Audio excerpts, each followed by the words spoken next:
Lord. ఈరోజు Hebron calendar వాగ్దానము కీర్తనలు 97 అధ్యాయము 12వ వచనము. నీతిమంతులారా యెహోవా యందు సంతోషించుడి, ఆయన పరిశుద్ధ నామమును బట్టి ఆయనకు కృతజ్ఞతాస్తుతులు చెల్లించుడి. నీతి న్యాయములు ఆయన సింహాసనమునకు ఆధారములుగా ఉన్నవి. ఆయనకు ముందుగా అగ్ని నడుచుచున్నది, అవి శత్రువులను కాల్చివేయుచున్నది.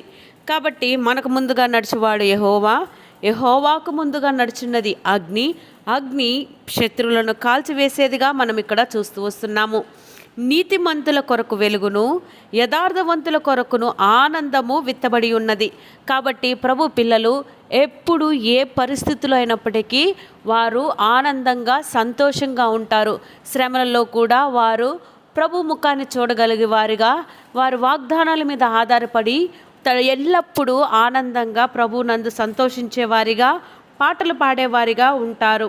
అందుకనే యెహోవా రాజ్యము చేయుచున్నాడు, భూలోకము ఆనందించునుగాక, ద్వీపములన్నీ సంతోషించునుగాక.